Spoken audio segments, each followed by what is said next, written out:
I never thought my own success would become the very thing that revealed my family's true colors.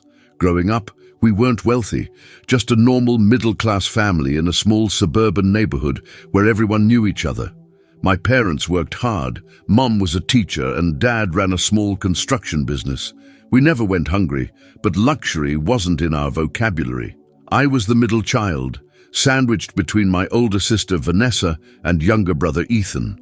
There was always this unspoken expectation that Vanessa would be the star of the family. She was beautiful, charming, and seemed to effortlessly excel at everything she touched.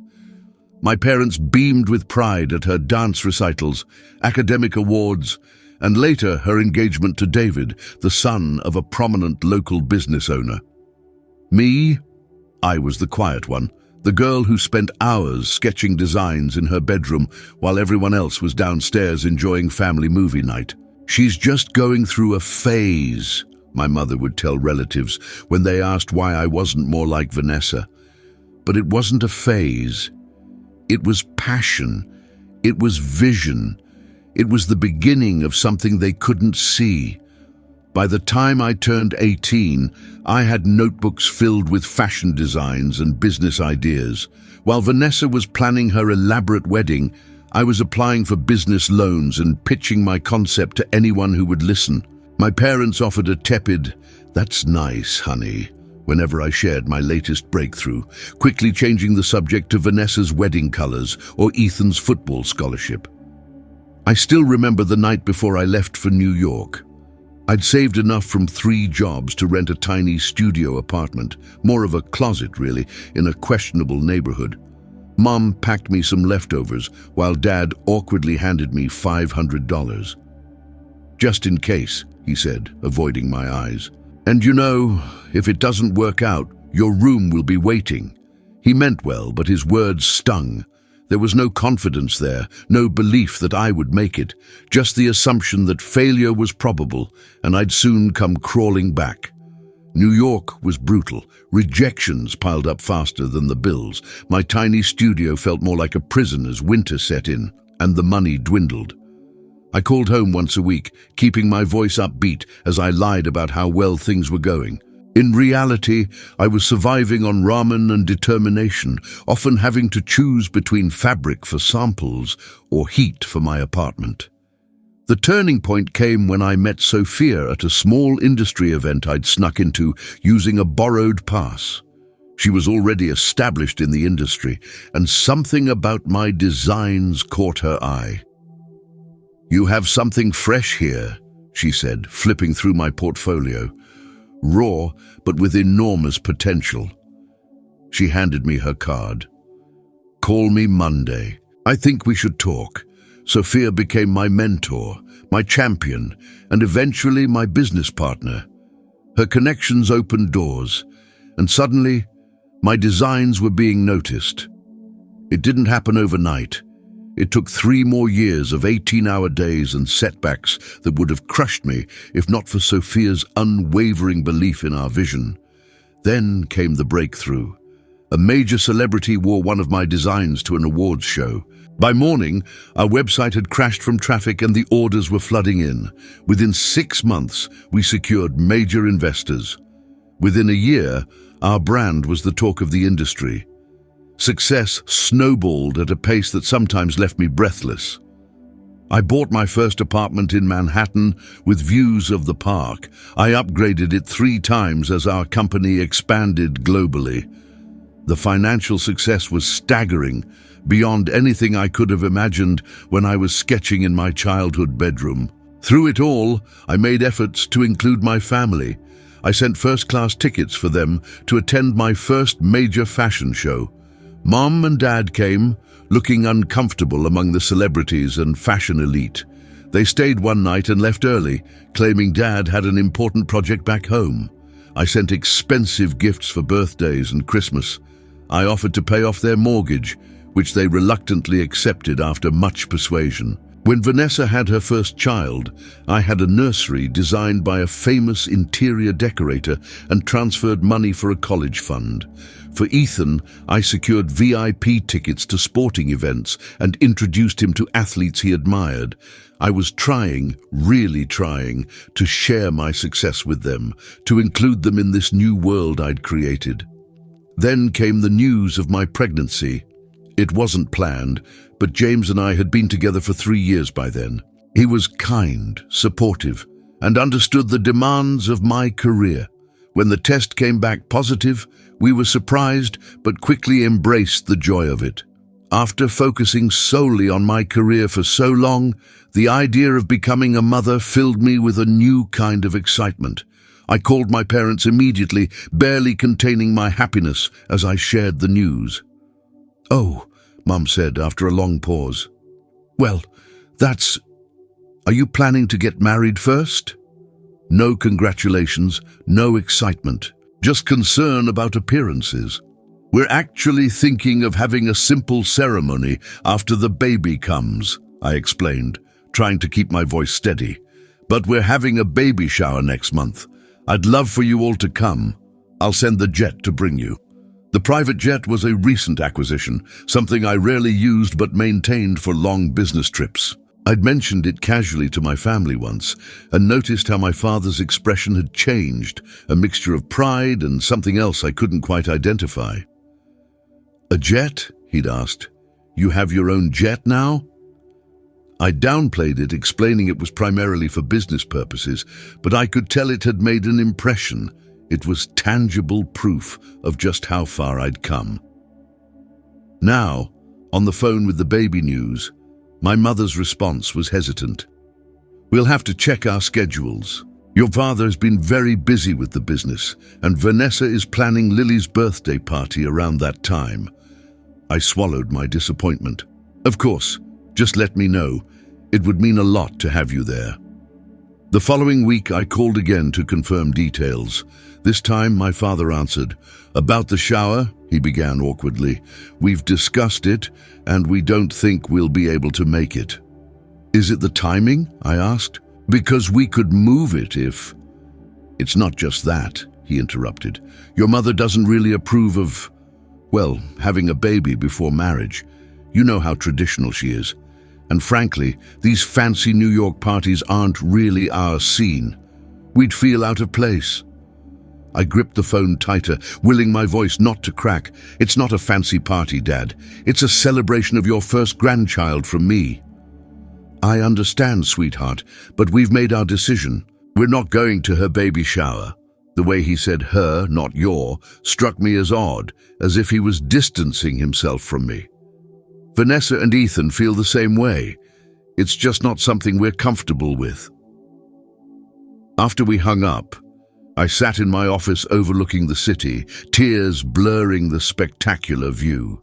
Despite all my success, I still couldn't earn their approval. My child, their grandchild, wasn't being celebrated because I hadn't followed the traditional path they'd wanted for me. James found me there an hour later, still staring out the window. "They're not coming," I said flatly when he asked what was wrong. "None of them." He sat beside me, taking my hand. "I'm sorry. I know how much you wanted them here." "It's not just that," I whispered. "It's that they're choosing to miss this moment, to miss being part of our child's life over some outdated moral stance. What kind of grandparents does that?" "The kind who don't deserve you," James said firmly, "or our baby." I knew he was right, but it didn't ease the ache in my chest. That night I made a decision. I wouldn't beg for their acceptance anymore. I wouldn't diminish my joy to accommodate their judgment. This baby shower would be a celebration with the people who truly supported us, the family we'd chosen, not just the one we were born into. The shower was beautiful, more beautiful than I could have imagined. Sophia hosted it at her Hamptons estate, with the ocean as our backdrop. Friends flew in from around the world. The room was filled with genuine joy and excitement for our baby girl. Throughout the day, I found myself occasionally checking my phone, some small part of me still hoping for a message from my family. Perhaps a last-minute change of heart, but there was nothing. 3 days after the shower, I was scrolling through Instagram during a car ride to a meeting when I saw it. My father had rarely posted anything on social media before, but there it was, a photo of my private jet on the tarmac with the caption, "So proud of our girl, from small town dreams to the skies. One a proud father, 100 blessed." I stared at the screen, unable to comprehend what I was seeing. The post had dozens of comments from family, friends and relatives, all congratulating him on his daughter's success. My mother had shared it too, adding, "Our daughter is such an inspiration." Proud mom. The same parents who couldn't bring themselves to attend my baby shower because they didn't approve were publicly basking in the glow of my success. They were using my achievements, the very ones they had doubted and dismissed, to boost their own social standing. I showed the phone to James, who was sitting beside me. "Unbelievable," he muttered, his jaw tightening. "Do they think you won't see this?" I took a deep breath, trying to process the conflicting emotions churning inside me. "They've always cared more about appearances than reality," I said finally. "I just never had something they wanted to show off before." That night, I couldn't sleep. I kept replaying years of interactions with my family, seeing them in a new, harsh light. The lukewarm support when I was struggling, the reluctant acknowledgement of my early successes. And now, this public proclamation of pride while privately rejecting me and my child. I considered confronting them, calling my father and demanding he take down the post or acknowledge his hypocrisy. But what would that achieve? More conflict, more hurt, more disappointment.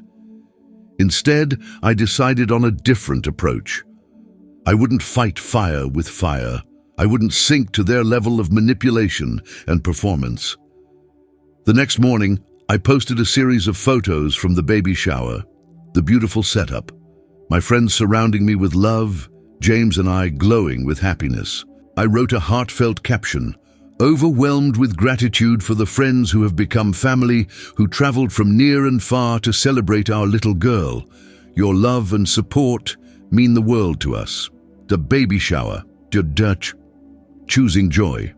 I didn't mention my family's absence. I didn't need to. Anyone who knew us would notice, and my parents' friends, the ones commenting on their post about my jet, would see the disconnect between their public pride and their private actions. My phone started buzzing almost immediately with notifications, friends commenting with hearts and well wishes, and then a text from my cousin Rachel. "I saw your parents post about your jet, then saw you had your shower without them. What's going on? Are they okay?" I replied simply, "They chose not to come. You'd have to ask them why." Within hours, I heard that people in my hometown were talking. The disconnect between my parents' boastful post and their absence from such an important event wasn't going unnoticed. My father's business associates, my mother's fellow teachers, neighbors and friends, all were quietly questioning the narrative my parents had created. A week later, my mother called. Her voice was tight, controlled. "We saw your baby shower photos," she said without preamble. "It looked nice." I waited, saying nothing. "Some people have been asking why we weren't there," she continued. "It's put us in an awkward position." Still, I remained silent, letting her fill the space. "Your father thinks we might have been hasty in our decision not to attend," she finally said. "If you're planning any other events before the baby comes, perhaps we could arrange to be there." The insincerity of it all was breathtaking. Not, "We were wrong" or "We're sorry we missed it." Just concern about how others perceived them. "Actually," I replied calmly, "the next event will be the birth, but I'll need people in the delivery room who genuinely support me and James and our decision to have this baby, not people worried about what the neighbors might think." "That's unfair," my mother protested. "We're your parents. We have a right to be there for our grandchild's birth." "Rights?" I echoed, feeling a surge of indignation. Grandparent relationships aren't about rights, Mom. They're about love, support, and showing up, not just when it's convenient or makes for a good social media post. The line went quiet for so long, I thought she might have hung up. "What do you want from us?" she finally asked, her voice small. "Honesty," I answered without hesitation. "I want you to be honest. With me, with yourselves, with everyone. If you're proud of me, be proud of all of me, not just the parts that impress your friends. If you disapprove of my choices, own that too. But don't pretend to celebrate my success while judging how I achieved it." After we hung up, I felt lighter than I had in years. I hadn't raised my voice. I hadn't made threats or ultimatums. I'd simply stated my truth and set a boundary, something I should have done long ago. The following Sunday, my parents' pastor called me. Apparently, my mother had been sharing her heart with him about our family difficulties. "Your parents are traditional people," he explained gently. "They don't always understand today's world, but they love you very much." "With all due respect," I replied, "love isn't something you only express when it's convenient or socially advantageous, and their traditions didn't stop them from accepting my financial help or bragging about my jet." He had no response to that. 2 weeks later, a large package arrived at my apartment. Inside was a handmade baby quilt with a note from my mother. "For my granddaughter. I hope someday she'll understand how much I love her, even when I don't show it perfectly." It was a small gesture, but it felt like the first honest one in years. Not a grand public declaration, but a private acknowledgement. I called her that evening. "Thank you for the quilt," I said. "It's beautiful." "I started it the day after our call," she admitted. "I've been thinking a lot about what you said." About honesty. We talked for over an hour that night, really talked in a way we hadn't since I was a child. She didn't apologize directly for missing the shower, but she asked questions about the baby, about my health, about my hopes and fears for motherhood, and for once, she actually listened to my answers. My father was slower to come around. It took another month before he called, his voice gruff with emotion. "Your mother says you're having a girl," he began awkwardly. "Yes," I confirmed, "in about 2 months now." "I've been thinking," he continued, "maybe I could come up there soon, just to see your place, see how you're doing, if that's okay." It wasn't a full reconciliation, but it was a start, a step towards something more authentic than we'd had before. The turning point came unexpectedly when my doctor ordered bed rest during my 7th month. Complications had developed, nothing life-threatening but concerning enough to require constant monitoring. James was distraught, trying to balance caring for me with managing his own work responsibilities. When my mother heard, she didn't hesitate. "I'm coming," she said simply. "Your father will handle things here." She arrived the next day, suitcase in hand, looking smaller and older than I remembered. Without fanfare, she took over, cooking meals, organizing the nursery, screening my business calls, and keeping me company during the long, anxious days of waiting. One evening, as she was adjusting my pillows, she paused, her hand lingering on my shoulder. "I was wrong," she said softly. "About the shower, about everything. I was so caught up in what others might think that I forgot what really matters." Her eyes filled with tears. "I'm sorry. I haven't been the mother you deserved." I reached for her hand, my own vision blurring. "You're here now," I whispered. "That's what matters."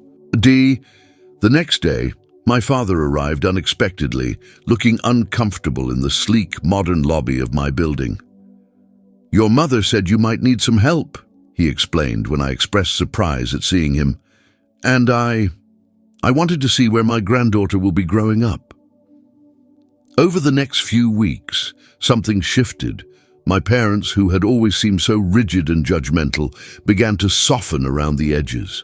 They asked questions about my business, genuinely interested in understanding what I'd built. My father even joined a meeting with my management team, sitting quietly in the back of the room while I directed operations via video conference from my bed.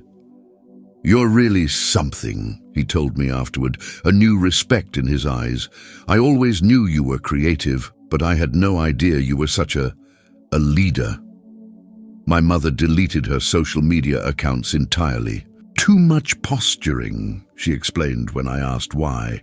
"I'm more interested in the real story now, not the one I want others to see."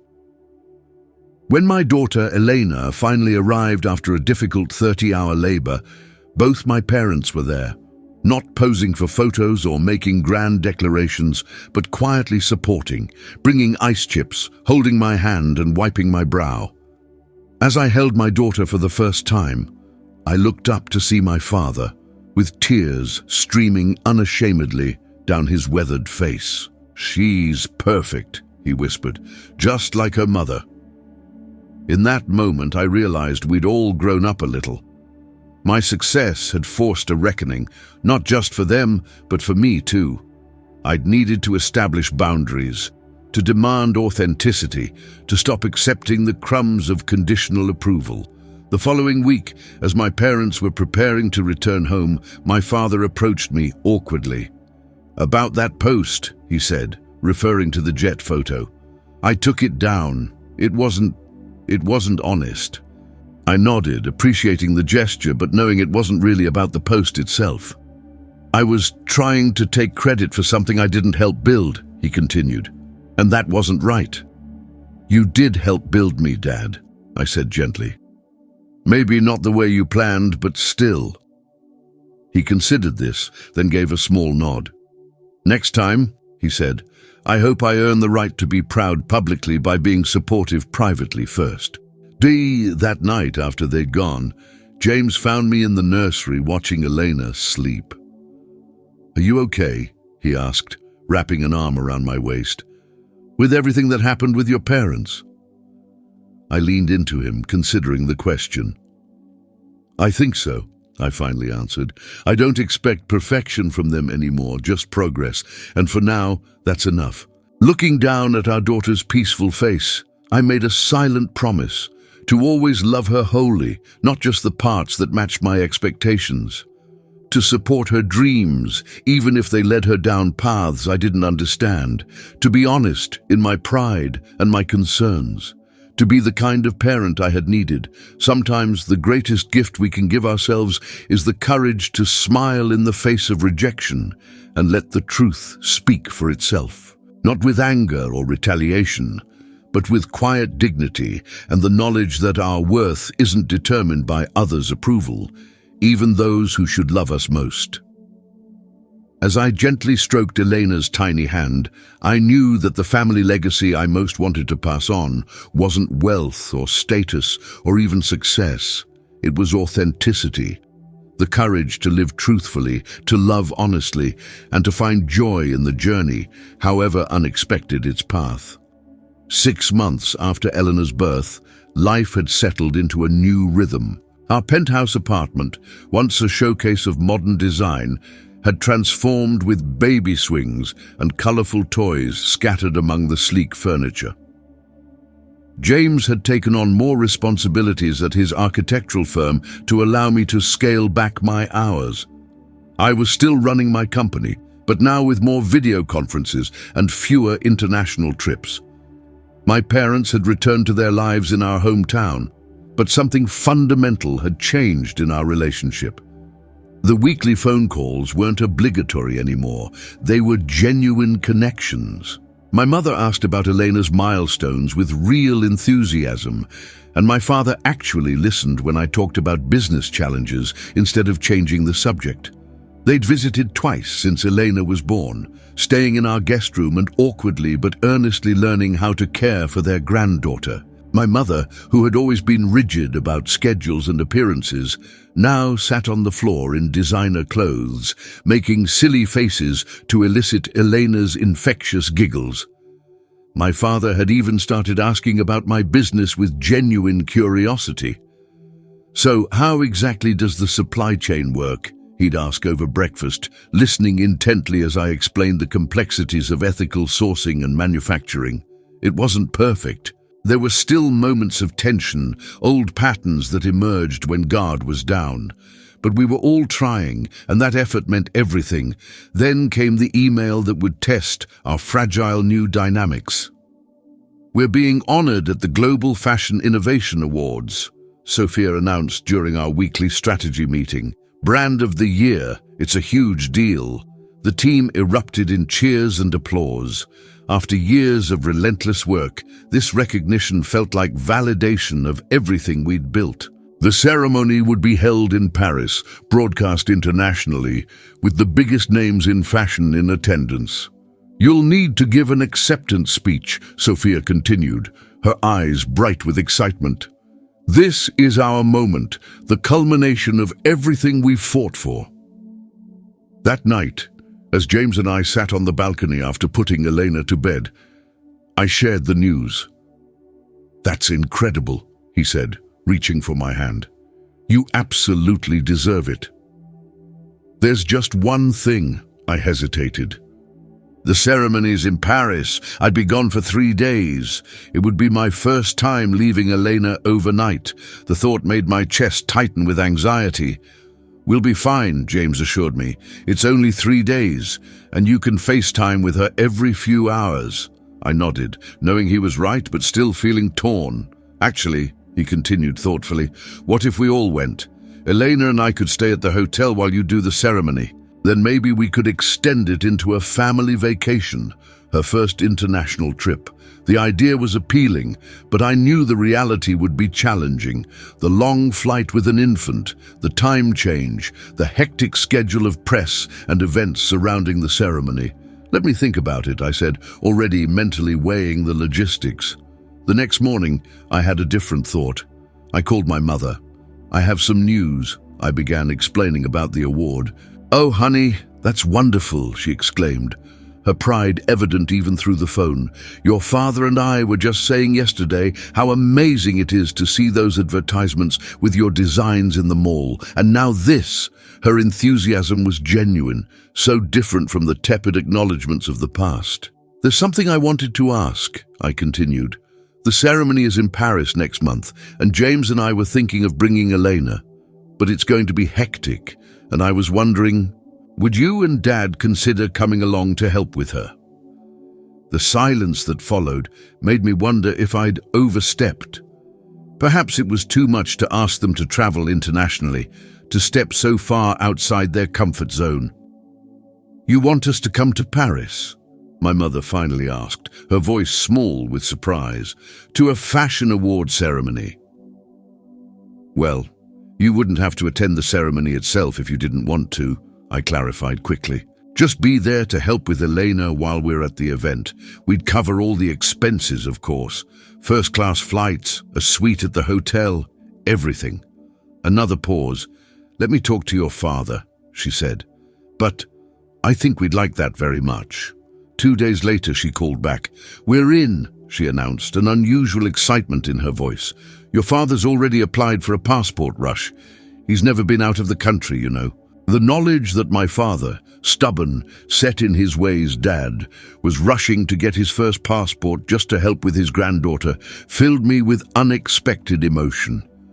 Over the next few weeks, I found myself fielding daily calls with questions about Paris, appropriate attire for various occasions, and concerns about international travel with a baby. "Should we learn some French phrases?" my father asked earnestly. "I've been watching videos online, but I'm not sure I'm pronouncing anything right." This was the same man who had once dismissed my dream of studying in Paris during college as impractical nonsense. Now he was practicing French phrases for a trip centered around my success. The irony wasn't lost on me. As the date approached, the logistical challenges mounted. The PR team wanted additional interviews. The design team needed final approvals for the next collection. Investors were requesting meetings to discuss expansion plans. Through it all, I balanced baby feeding schedules, Elena's first cold, and detailed travel arrangements for my parents. The night before our departure, as I was frantically packing while answering emails, my phone rang. It was Vanessa. "Mom told me about Paris," she said without preamble. I wanted to say congratulations. Our relationship had remained distant, even as things improved with our parents. She hadn't visited after Elena was born, sending an expensive baby gift instead with a brief note. I'd attributed it to her busy life with her own children, but part of me wondered if there was more to it. "Thanks," I replied, unsure where this was going. I also wanted to say. She hesitated. "I'm sorry I haven't been more present. For your shower, for Elena's birth, for all of it." I sat down on the edge of the bed, surprised by her candor. "It's okay," I said automatically. "I know you have a lot going on." "It's not okay," she countered, "and it's not just because I'm busy. The truth is, I was jealous. I still am in some ways." "Jealous?" I repeated, genuinely confused. "Of what?" "Of everything," she admitted with a small laugh. "Your success, your confidence, the life you've built on your terms. I followed all the rules, did everything the way Mom and Dad expected, and my life is fine. It's fine. But you broke all the rules and soared." I was stunned into silence, trying to process this revelation. All those years I'd assumed Vanessa had it all. The approval, the attention, the perfect life. "I didn't know," I finally managed. "How could you?" she replied. "I never let it show. But seeing how Mum and Dad have changed because of you, how they're literally getting passports and going to Paris, it made me realize I've been holding on to something I should have let go of a long time ago." By the time we hung up, something had shifted between us. Not a complete reconciliation, but an opening, a crack in the wall of silence and assumption that had separated us for years. The flight to Paris the next day was a blend of chaos and unexpected joy. Elena thankfully slept for most of the journey, while my father peppered the flight attendants with questions about France and proudly announced to anyone who would listen that his daughter was receiving a major award. "Dad," I whispered after his third announcement, "you don't have to tell everyone." "Why not?" he replied with uncharacteristic exuberance. "I'm proud of you. I should have been saying it all along." Watching my parents experience Paris was almost as rewarding as the award itself. My mother's face as she saw the Eiffel Tower for the first time, my father's delight at his first authentic croissant, these were moments I never expected to share with them. The night of the ceremony arrived all too quickly. As I stood in the hotel suite in my gown, making last-minute adjustments, my mother entered the room. She was dressed in a simple but elegant outfit we'd purchased together at a boutique near the hotel. "You look beautiful," she said softly. "So do you," I replied, genuinely impressed by her transformation. Gone was the small-town teacher with practical clothes and sensible shoes.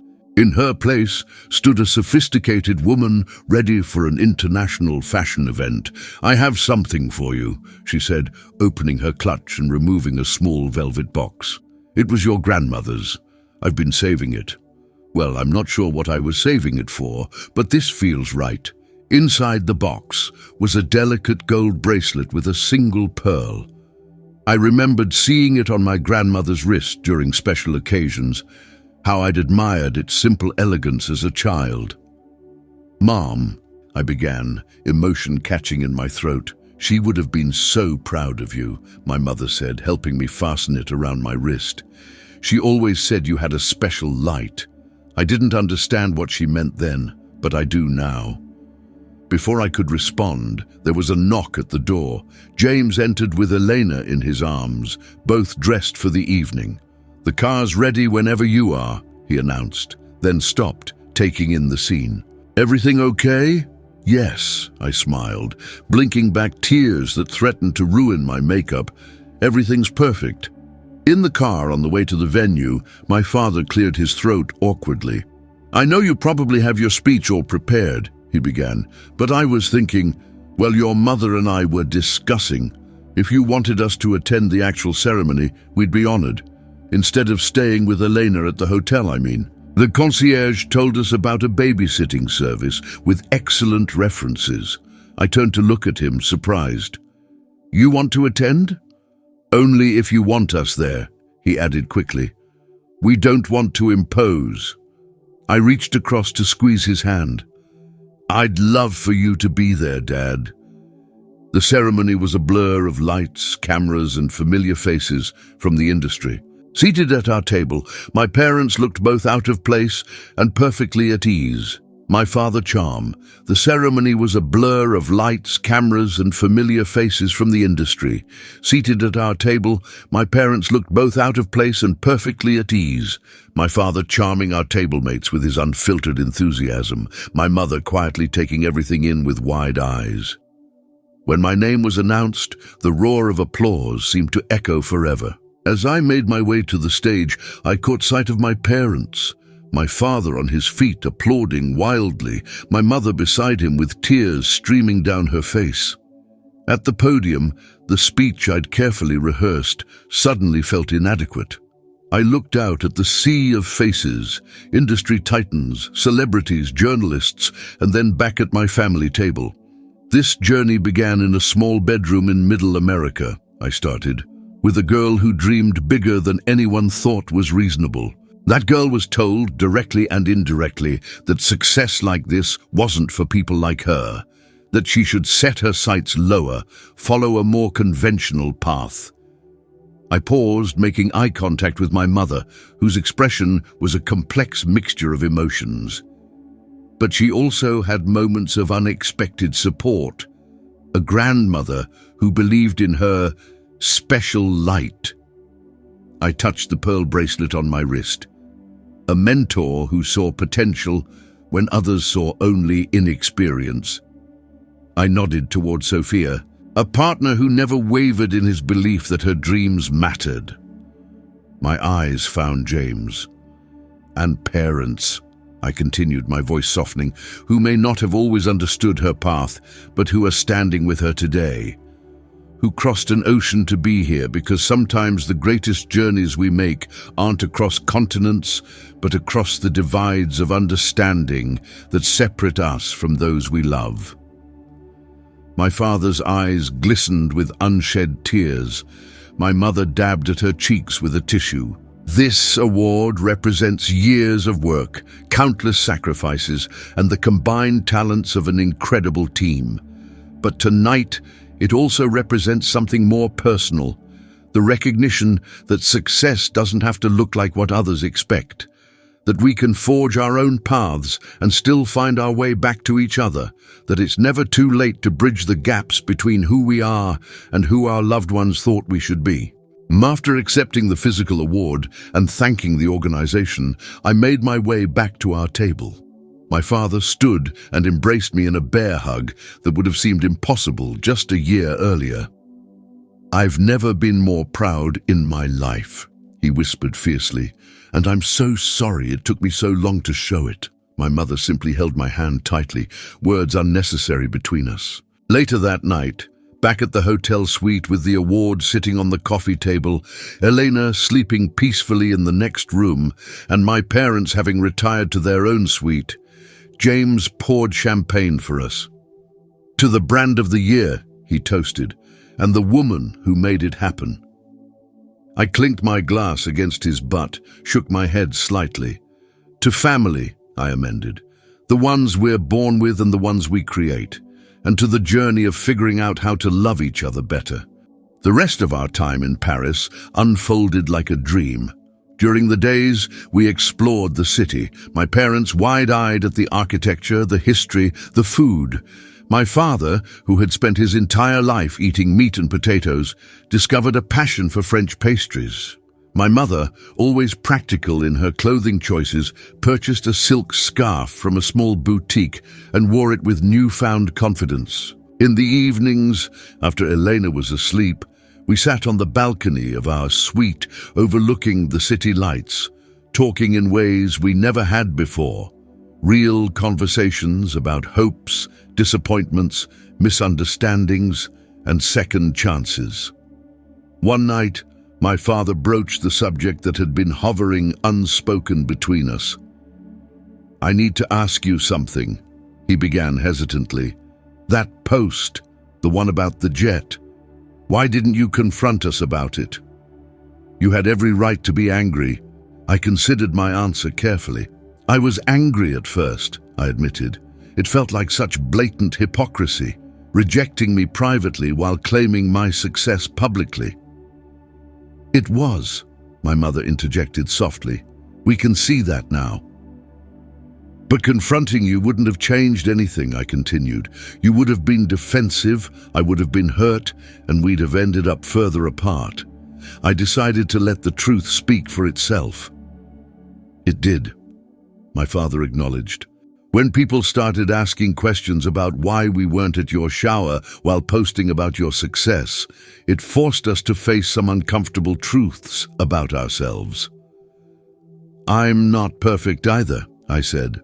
"I've spent years trying to earn your approval, measuring my worth by your reactions. That's not healthy for any of us." My mother reached for my hand. "Your speech the other night about bridging gaps. I've been thinking about that. There's something I need to tell you, something I should have said years ago." She took a deep breath. "When you left for New York, I was terrified. Not just for your safety or your future, but because you were doing something I never had the courage to do." "What do you mean?" I asked. "I wanted to be a designer too," she revealed. "Not fashion, but interior design. I had a scholarship to a program in Chicago after high school, but my parents couldn't understand why I would want to leave. They said it was impractical, that I should focus on teaching, something stable, respectable." I stared at her, seeing her in an entirely new light. "You never told me."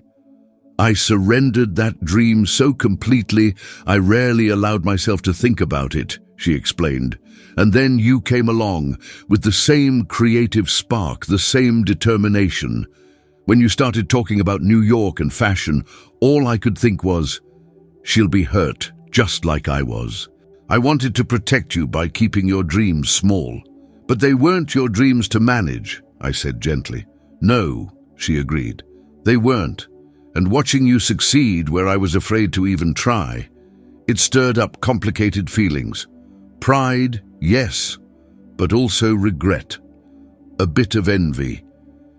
It was easier to focus on the traditional milestones I understood, marriage, grandchildren in the right order, than to fully embrace your path." My father, who had been listening quietly, cleared his throat. "For me, it was pride," he admitted. "Not just pride in the traditional sense, but, well, I was raised to believe a father should be able to provide, to give his children a better life than he had. When you started achieving things I couldn't even understand, much less help with, I felt irrelevant." "So, that post about the jet," I began, "was me trying to reclaim some sense of paternal pride," he finished. "To show the world that my daughter had accomplished something extraordinary, even if I had no part in making it happen. It was selfish and hollow. But it also led us here," I pointed out, "to this conversation, to Paris, to a deeper understanding. Maybe that's the silver lining." We talked late into the night, peeling back layers of assumptions and unspoken expectations that had shaped our relationships for decades. It wasn't a miraculous healing. Too many years of patterns don't disappear in a single conversation, but it was a foundation for something new. On our final day in Paris, we visited a small park near our hotel. Eleanor was fascinated by the pigeons, squealing with delight as they scattered and regrouped. My father held her hand, helping her toddle after them, his face alight with joy. My mother linked her arm through mine as we watched them. "I've been thinking," she said. "When we get back, I might look into some design courses at the community college. Nothing fancy, just to see." "I think that's a wonderful idea," I replied, squeezing her arm. "It's never too late." "No," she agreed. "It's not." 2 months after our return from Paris, the family dynamics continued to evolve. My mother had indeed enrolled in an interior design course and called weekly with excited updates about her projects. My father had surprised everyone by joining a social media marketing class at the same college, determined to understand more about the digital world where my business operated. Vanessa and I had begun rebuilding our relationship, starting with honest conversations about our childhood perceptions and the ways we had both felt inadequate in different contexts. She confessed to feeling trapped in the perfect daughter role, while I admitted my resentment at being the overlooked middle child. Acknowledging these truths helped us see each other more clearly. Then came the unexpected invitation. My parents called to announce they were planning a special dinner and wanted all of us, James, Elena and me, along with Vanessa's family and Ethan, to attend. "What's the occasion?" I asked, curious about their unusually formal approach. "Just something we want to do," my mother replied mysteriously. "Can you make it next Saturday?" When we arrived at their house that evening, I was shocked to find it transformed. The dated furniture and familiar decorations had been replaced with a fresh, contemporary aesthetic that still maintained the warmth of a family home. "Mom!" I gasped as we entered. "Did you do this?" She nodded, a blend of pride and nervousness in her expression. "My final project for the design course. What do you think?" "It's beautiful," I said honestly. "It feels like you." "That's exactly what I was aiming for," she replied, squeezing my hand. The dining room table was set elaborately, with place cards and a centerpiece of family photos spanning generations. My grandmother's image held a prominent place, her pearl bracelet visible in the portrait. Once everyone was seated, my father stood, uncharacteristically formal in a new suit. "We've asked you all here for a special reason," he began. "Your mother and I have been doing a lot of thinking, a lot of growing over the past year. Paris was transformative for us. Not just the trip itself, but what it represented. The recognition that our family has evolved, that each of you has found your own path, and that it's time we properly celebrate that." He gestured to my mother, who reached under the table and brought out a stack of envelopes, distributing one to each of us. "These aren't equal gifts," she explained as we looked at the sealed envelopes, "because we've realized that equality isn't always what's needed. Each of you needs different things from us at different times." I opened mine to find a handwritten letter, several pages long, along with a small key. "Read the letters privately," my father suggested. "But the key is to a safe deposit box at the bank. Inside is the seed money for a foundation we're establishing, the Elena Foundation for Young Designers." I looked up, stunned. "What?" "We've decided to use a portion of our retirement savings," he explained, "with your expertise guiding it. The foundation will provide scholarships and mentorship to young people from small towns with big creative dreams, like you had, like your mother had." I glanced at my mother, who was watching me with tears in her eyes. "This feels like your legacy," she said softly, "and ours too, in a new way." Looking around the table, I saw Vanessa and Ethan with their own envelopes, each containing different expressions of our parents' renewed commitment to supporting their unique journeys. For Vanessa, resources to pursue the education she had postponed for her family. For Ethan, support for a coaching program he had been hesitant to discuss. As the evening progressed, filled with laughter, occasional tears, and genuine connection, I realized we had all traveled far beyond that moment when my family had coldly declined my baby shower invitation while publicly flaunting my success. That painful contradiction had cracked open a door to greater authenticity among all of us. Later that night, as James and I drove home with a sleeping Elena in her car seat, he reached over to take my hand. "That was quite an evening," he observed. "Your parents have really changed." We all have, I replied, thinking of the journey we'd taken. Sometimes pain cracks us open in ways that allow more light to enter. That post about the jet could have just been another wound, another reason to grow further apart. Instead, it became the catalyst for something deeper. 6 months later, I found myself back in my childhood bedroom, now transformed into a stylish guest room through my mother's newfound design talents. Elena was asleep in a portable crib beside our bed, and James was downstairs helping my father with a technical issue on the Elena Foundation website. I opened the window, breathing in the familiar scent of my hometown, so different from the city air I'd grown accustomed to. On the dresser sat a framed photo from Paris, all of us together at the Eiffel Tower. Elena balanced on my father's shoulders, my mother's arm linked through mine, all of us smiling genuinely. Beside it was another frame containing a simple Instagram post. It showed our family at the launch event for the Elena Foundation, my parents standing proudly beside me as I spoke to the assembled crowd of aspiring young designers. The caption read, "Supporting dreams within our family and beyond. No filter needed. Authentic pride." This time, the public image matched the private reality. This time, the pride was earned on both sides. My success in business, their growth in understanding and support. This time, there was no need to just smile and let others see the truth. The truth was there for all to see, unfiltered and genuine.